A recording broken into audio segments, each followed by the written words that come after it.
کہ مدینے کے ایک مزدور جو عام مزدور ہے اس کی اجرت ہے 2 درہم روزانہ. فرمایا بس 2 درہم روزانہ.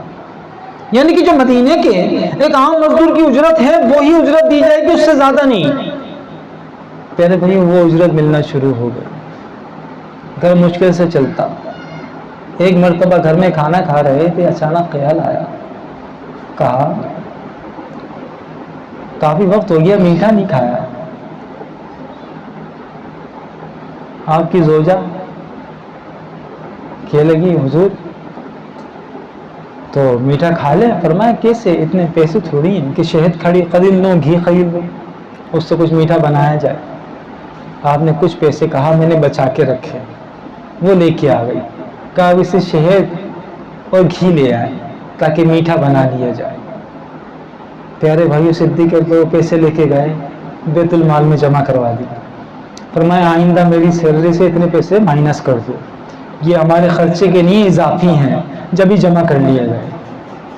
میں نے مصطفیٰ کریم کو کبھی جمع کرتے ہوئے نہیں دیکھا، اللہ کے محبوب کو کبھی جمع کرتے ہوئے نہیں دیکھا، تو لہٰذا کوئی ایسا عمل جو محبوب نے نہیں کیا وہ صدیق کبھی نہیں کرے گا.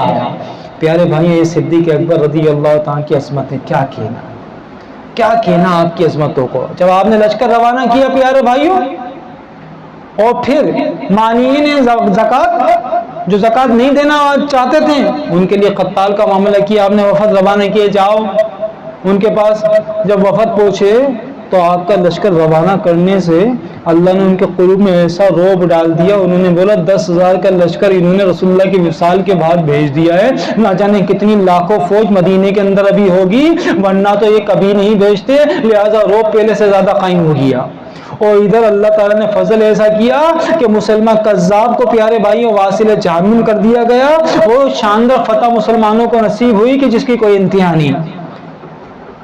تو پیارے بھائیوں وہ عمل جو صدیق اکبر نے کیا کس کے لیے؟ رسول اللہ صلی اللہ علیہ وسلم کے لیے. اللہ کے محبوب کی اطاعت میں لگے. اللہ نے ایسی مدد کی جس کی کوئی انتہا نہیں. کسی نے پوچھا ابو بکر صدیق کیا آپ کو ڈر نہیں لگتا؟ کہ پہلے لگا کرتا تھا، اب نہیں لگتا. کبھی نہیں ڈر آیا میرے پاس، خوف نہیں ہوا مجھے. کہ وہ کیسے؟ کہ ہجرت کے وقت جو رسول اللہ صلی اللہ علیہ وسلم کے ساتھ تھا، میں سرکار کے ساتھ تھا. ہم غار ثور پہنچ گئے. غار ثور کے اندر سارے سوراخ بند کر دیے گئے. سارے سوراخ بند کر کے میں نے ایک سوراخ رہ گیا تھا، اس پہ اپنا انگوٹھا رکھ لیا اور رسول اللہ صلی اللہ علیہ وسلم تشریف لے آئے. سرکار صلی اللہ علیہ وسلم راحت آرام فرما رہے تھے کہ سانپ نے ڈس لیا. تکلیف بڑی ہوئی، آنکھوں سے آنسو نکلے. رسول اللہ صلی اللہ علیہ وسلم نے آنکھیں کھولی. کہا ابو بکر کیا ہوا؟ فرمایا پاؤں پہ کسی نے کاٹا. جب دیکھا سانپ تھا، آپ نے لعاب دین لگایا. اللہ تعالیٰ کے محبوب کے لعاب دین سے ایسا ہو گیا جیسے کسی چیز نے کبھی کاٹا ہی نہ ہو. پیارے بھائیوں پھر کیا ہوا؟ صدیق اکبر کہتے ہیں کچھ ہی وقت کے بعد ہم نے دیکھا کفار جو ہمیں ڈھونڈتے ہوئے آئے نا، وہ ہمیں نظر آ گئے. وہ مجھے غار سے نظر آ گیا کہ وہ ہمیں تلاش کر رہے ہیں. رسول اللہ صلی اللہ علیہ وسلم کی بارگاہ میں نے دیکھا. میں کہا یا رسول اللہ مجھے گھبراہٹ ہو رہی ہے، مجھے ڈر لگ رہا ہے.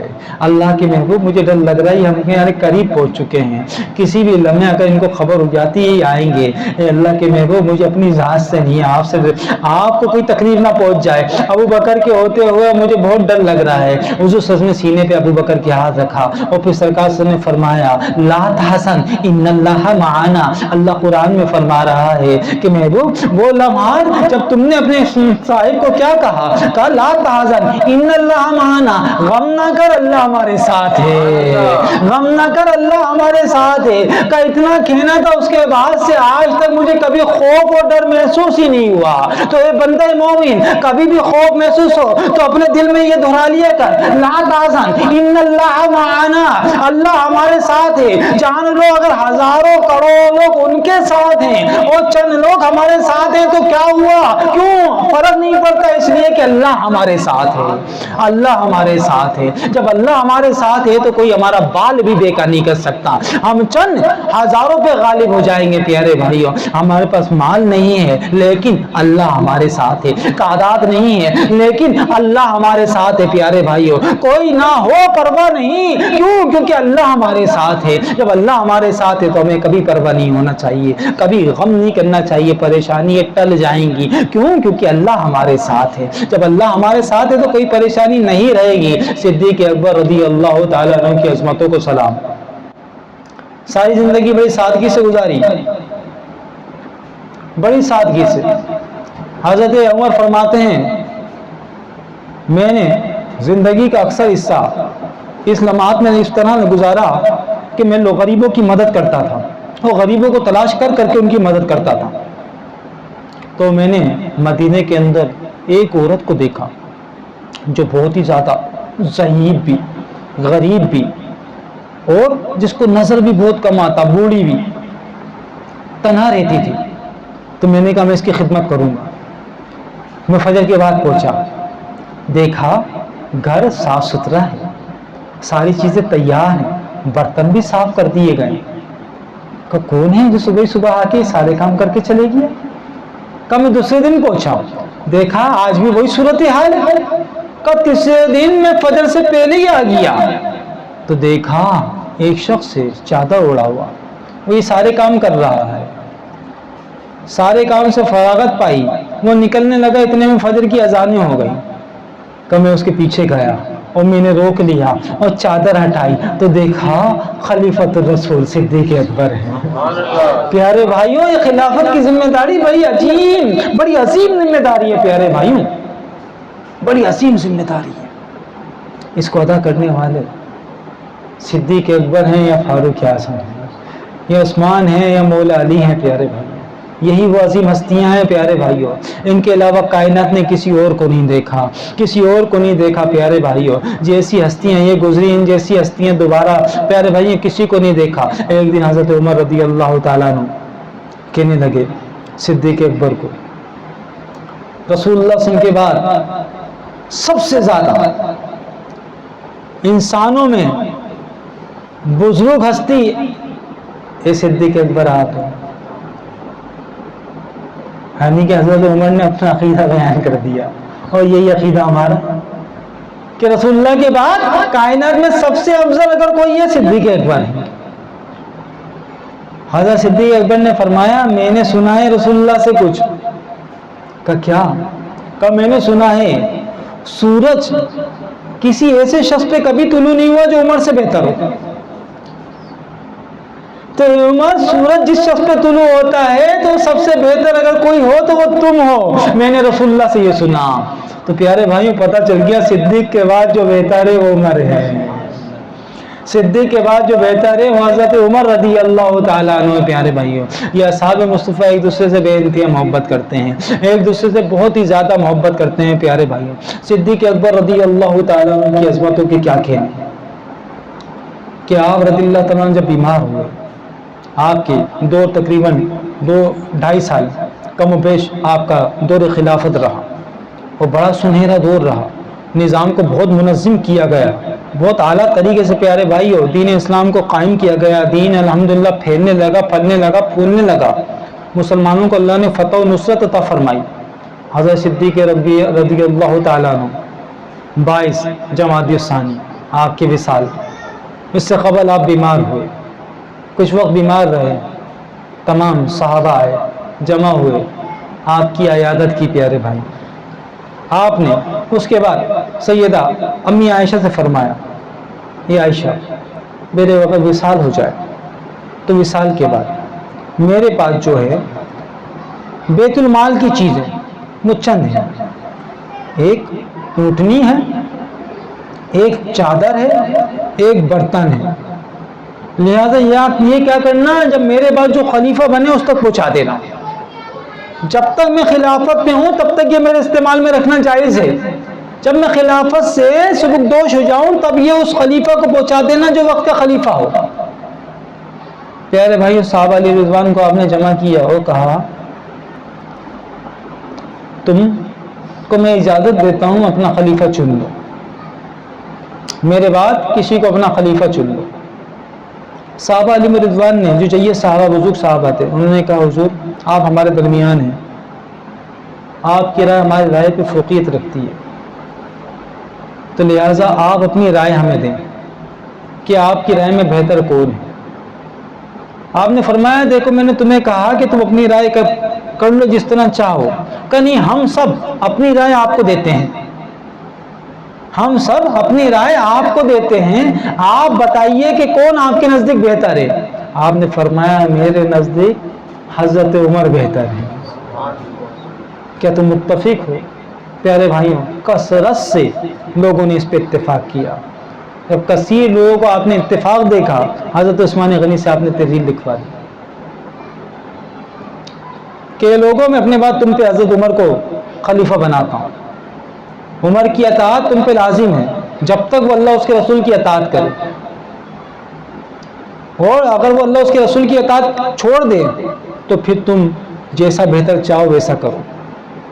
پیارے بھائیوں، آپ نے تحریر حضرت عثمان غنی رضی اللہ سے لکھوائی، چند صحابہ آ گئے صدیق اکبر کے پاس کہ ایک صدیق اکبر آپ یہ کیا کرتے ہیں؟ آپ نے خلیفہ کو نامزد کر دیا۔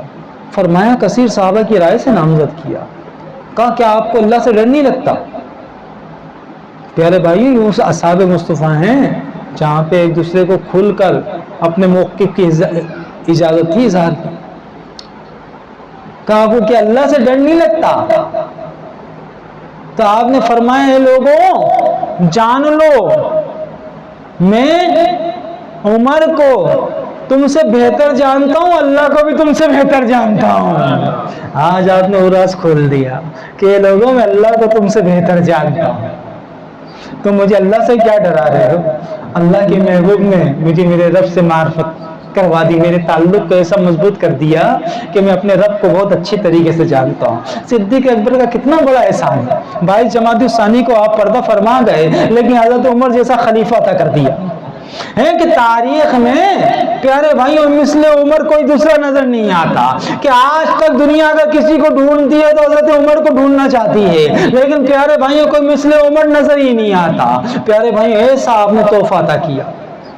یہ صدیق اکبر رضی کی فراست، حضرت عبداللہ بن مسعود رضی اللہ عنہ کہتے ہیں نا، کہتے ہیں اگر فراست دیکھی تو 3 لوگوں کی دیکھی۔ کا ایک یوسف علیہ السلام کو خریدتے وقت حضرت زلیخا کی، کا دوسرا شعیب علیہ السلام کی بیٹی کی فراست کہ موسیٰ علیہ السلام کے متعلق والد کو کہا کہ ان کو رکھ لیں، یہ ہماری بکریاں چرایا کریں گے۔ اور تیسری صدیق اکبر رضی اللہ عنہ حضرت عمر رضی اللہ عنہ کو نامزد کرتے ہوئے دیکھا کہ وہ فراست کہ آپ نے حضرت عمر کو نامزد کیا۔ یہ ایسی فراست ہے جس کے متعلق لوگوں نے بعد میں دیکھا، بعد میں اس کا اظہار ہوا۔ آپ نے وصیت کی کہ میرا جب وصال ہو جائے تو تم ایک کام کرنا، میری تیاری کر کے نماز جنازہ کے بعد میری میت سرکار علیہ الصلوۃ والسلام کے حجرہ انور کے قریب لے جانا، اور خبردار اندر نہیں لے جانا، دروازہ کھولنا بھی نہیں، دروازے کے باہر رکھ دینا، اور پھر اجازت طلب کرنا، یا رسول اللہ صدیق اکبر رضی اللہ تعالیٰ عنہ اجازت چاہتا ہے آپ کے پہلو میں دفن ہونے کی، آپ کا غلام صدیق اکبر اجازت چاہتا ہے آپ سے ملنے کی، آپ کی بارگاہ میں آنے کی۔ اگر رسول اللہ اجازت عطا کر دیں تو لے جانا، ورنہ مسلمانوں کے قبرستان میں تدفین کر دینا۔ صحابہ علیہ رضوان آ گئے، روضہ انور کے باہر پیارے بھائیوں رکھ دیا گیا جنازہ، اب اجازت مانگی جا رہی ہے۔ صحابہ کا عقیدہ دیکھے، مصطفیٰ صلی اللہ علیہ وسلم قبر انور میں ہے، لیکن صحابہ کو پتہ ہے رسول اللہ سنتے بھی ہیں، دیکھتے بھی ہیں، جواب بھی دیتے ہیں، تو زندہ ہے واللہ، تو زندہ ہے واللہ، میری چشم عالم سے چھپ جانے والے یہ عقیدہ صحابی ہے پیارے بھائیوں، تو کسی اور کو نصیب نہیں ہو سکتا، کسی عاشق کو ہی نصیب ہو سکتا ہے۔ پیارے بھائیوں اصحاب مصطفیٰ کا عقیدہ یہی ہے۔ آواز کیا آئی اندر سے؟ آواز آئی حبیب کو حبیب سے ملا دو، ہیں کہ حبیب کو حبیب سے ملا دو، دروازہ خود ہی کھل گیا۔ پیارے بھائیوں صحابہ علیہ رضوان نے رسول اللہ کے پہلو میں حضرت صدیق اکبر کی تصویر